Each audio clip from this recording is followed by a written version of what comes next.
When they arrived at the river, Akim saw the girls making their small sacrifices and begged them to give her a small share so that she could do the same. But they refused, and all walked across the river safely. Then, when it was Akim's turn to cross, when she arrived in the middle of the river, the water Juju caught hold of her and dragged her underneath the water so that she immediately disappeared from sight. The 7 girls had been watching for this, and when they saw that she had gone, they went on their way, very pleased at the success of their scheme, and said to one another, "Now Akim is gone forever, and we shall hear no more about her being better looking than we are."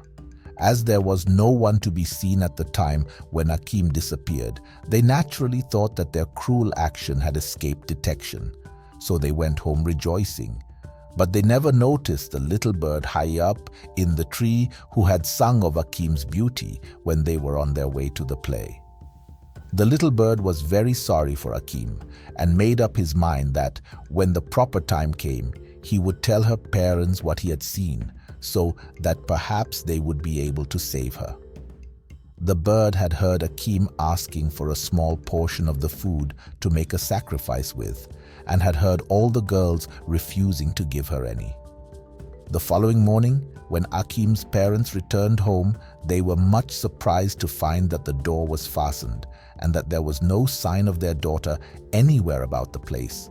So they inquired of their neighbors, but no one was able to give them any information about her. They then went to the 7 girls and asked them what had become of Akim. They replied that they did not know what had become of her, but that she had reached their town safely with them, and then said she was going home.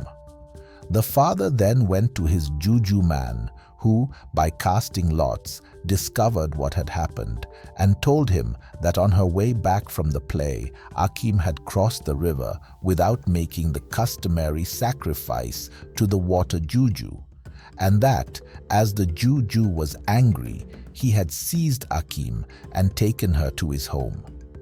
He therefore told Akim's father to take 1 goat, 1 basket full of eggs, and 1 piece of white cloth to the river in the morning, and to offer them as a sacrifice to the water Juju. Then Akim would be thrown out of the water 7 times, but that if her father failed to catch her on the 7th time, she would disappear forever. Akim's father then returned home, and when he arrived there, the little bird who had seen Akim taken by the water Juju told him everything that had happened, confirming Juju's words. He also said that it was entirely the fault of the 7 girls, who had refused to give Akim any food to make the sacrifice with. Early the following morning, the parents went to the river and made the sacrifice as advised by the Juju.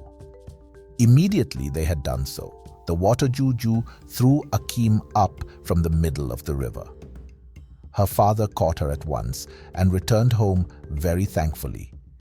He never told anyone, however, that he had recovered his daughter, but made up his mind to punish the 7 jealous girls. So he dug a deep pit in the middle of his house and placed dried palm leaves and sharp stakes in the bottom of the pit.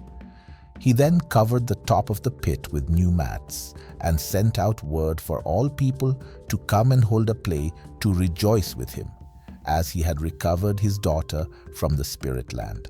Many people came and danced and sang all day and night, but the 7 jealous girls did not appear, as they were frightened.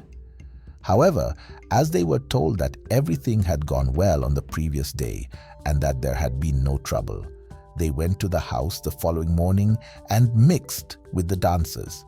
But they were ashamed to look Akim in the face, who was sitting down in the middle of the dancing ring.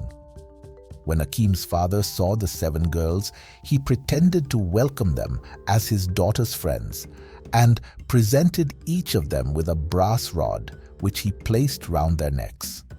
He also gave them tombo to drink. He then picked them out and told them to go and sit on mats on the other side of the pit he had prepared for them, When they walked over the mats which hid the pit they all fell in, Akim's father immediately got some red-hot ashes from the fire and threw them in on top of the screaming girls, who were in great pain. At once, the dried palm leaves caught fire, killing all the girls at once. When the people heard the cries and saw the smoke, they all ran back to the town. The next day, the parents of the dead girls went to the head chief and complained that Akim's father had killed their daughters. So the chief called him before him and asked him for an explanation.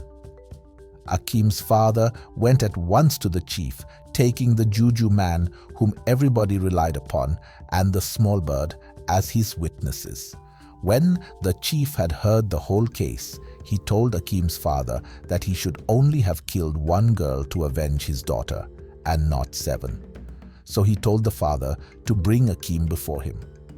When she arrived, the head chief, seeing how beautiful she was, said that her father was justified in killing all the 7 girls on her behalf.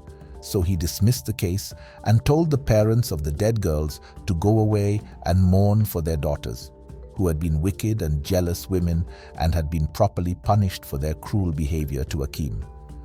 Moral: never kill a man or a woman because you are envious of their beauty, as if you do, you will surely be punished.